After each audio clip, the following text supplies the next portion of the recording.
Now let's come to post-COVID. That also is leading to a lot of complications now. I think it's not that you just get over and you're fine now. No, on the post-COVID part, what are the complications that you see that a person should be careful about, and what precaution one should take immediately after recovery of COVID? Some of my friends, they feel after COVID is through and they say, through with COVID, they say, okay, now we are safe, we are Superman, now we can go anywhere, now nothing can happen to us. No, but what are the precautions that should be there? Again, that is again a big issue which is there. A lot of people feel that once they have got COVID, now they're immune to anything which can happen. So what's your view on this? Post-COVID, yeah, okay. I just as a Okay, follow-up, Prakash, yeah. as a follow-up to what Dr. Sridhar says, between two experts at All India Institute and CMC Vellore, they differ. As an insurance person, I can say that when doctors differ, insurers suffer. Now, there is a lot of difference in high-end drugs like tocilizumab, and they are all very expensive also. And we are in a fix whether to really honor those prescriptions or not. So I just want to add there. Yeah, but then you have these guidelines, we can follow that. Your company can decide that, like you have even with these novel drugs. There's a like a tornado of biologics or monoclonal antibodies now. So tocilizumab definitely works in cytokine storm, but all the others that have followed, so you can follow your state guideline. Whether it's a persistent hypoxia, if somebody has used it, you can follow that state guide, bevacizumab and itolizumab and infliximab and tofacitinib and baricitinib. So we often, sometimes when you're back to the wall and the relatives keep asking, "Aur kuch de sakte kya, de sakte kya?" They are here and they come and they tell us, "Doctor, use this, we'll pay, use this." So sometimes we take consent and give, sometimes it does help, but you can follow the state guidelines. In fact, there's a very good, forget the name, the Gujarat Medical Association, the Rheumatological Association. They've come out with very good guidelines of what is standard therapy, mild, moderate, severe, what are experimental therapies, and when what is not available, you can use. They've given very clearly about remdesivir not beyond day 9, steroids not before day 5, and things like that. So even for novel molecules, there are guidelines. So the insurance company can follow one particular set of guidelines. Unfortunately, they change very often. As for guidelines change every few weeks, new things come up. So. No, thank you, Doctor. Now coming to that post-COVID scenario. Yes. So yeah. You would like to take that, Dr. Kavita?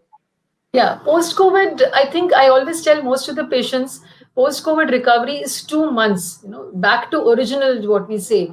Because the young patients, even who have no pneumonia, mild pneumonia, they're always in a sense of fear, anxiety. They keep coming every week. I'm getting palpitations. You think I'll get a heart attack? Those are the psychological problems, which many of them, they don't sleep. They cannot sleep. They're always scared. In fact, reading newspapers, I also feel I'm heart attack now. No? So we have to just be supportive. We have to assure them, and at least 20% of them are referred to the psychiatrist and they counsel them. A little bit anxiolytic helps them. That is one part. Second thing I already emphasized before is the diabetes. We really have to control the blood sugar and just now they're scared because this black fungus in the media. So they are more careful about their blood sugars. But you have to tell them they have to do their sugars at home and come and follow up with us. The third thing which you face in the second wave is the oxygen. Because patients are going on oxygen this time, like not like last year. Last year, 1 out of 50 patients or 20, 35 patients went home on home oxygen. This year, practically out of the ICU, anyone who comes below 4 liters requirement is going home on oxygen. It's a very difficult thing, so they have to be taught how to use it, how to clean the mask, how to clean the tubings, home care, that is, and it's quite a financial burden also. Most of them cannot join back office or join back work. They're not even fit to work from home. They're still so breathless and tachycardic. That is one. Then the other system that get often involved is the GI. I have seen at least 6 to 7 patients with persistent diarrhea. They just can't digest anything. So that's very troublesome because if you refer to the gastroenterologist, they do a colonoscopy also, nothing comes out. It's just like an irritable bowel syndrome or post-COVID colitis. And I think the other thing, catastrophic are post-COVID MIs and strokes. And it's really very devastating for the family first to go through COVID and then come back within 3 months requiring an angioplasty or developing a stroke. The incidence is fairly less, but that is also there. So, and rehabilitation, yes, they lose 2 months of work. finances. But you made a point that in the GI case, the doctors don't figure anything. So how does he get well then? No, if he's going on, then Just takes time. You have to tell them you have to have a soft diet, a bland diet. No, when they reach home, the whole family just wants to feed them chicken cow, mutton cow, protein cow, protein cow. The vegetarians want to become non-vegetarians and things like that, you know. So I always tell them introduce only one new food at a time. Like, you know, if you're having a soft diet in the hospital, go home and go step by step. Don't try to eat everything new in a day, you know, whatever you want to eat. So if they go slow, they're usually most of them are okay. And the post-COVID diarrhea sometimes are troublesome. Yeah. yeah, but Tapanji, will they get I think, okay on their own, Malab, doctor? so sorry, I Yeah, think, Tapanji, natural course of the disease, most of them get all right. So you're asking us, you know, how their loose stools get all right. I've seen these are all viral illness, self-limiting problems. Natural course of the disease, 80% of them who develop this illness, the disease comes and goes. By a natural course, they get all right. I just want to add that. No, that's a Yeah. fair Mild point. ones get all right. Yeah. See, I'm Mild trying- ones all get all right. Yeah. Post-COVID, trying the to- severe ones, yeah. See, Sorry. I'm trying to be the common person here. Yeah. So that's why I'm asking you these questions, no? Because these are doubts. So I'm trying to think But from a common perspective. Tapanji, two more things I just want to add to what Dr. Kavita has beautifully pointed out.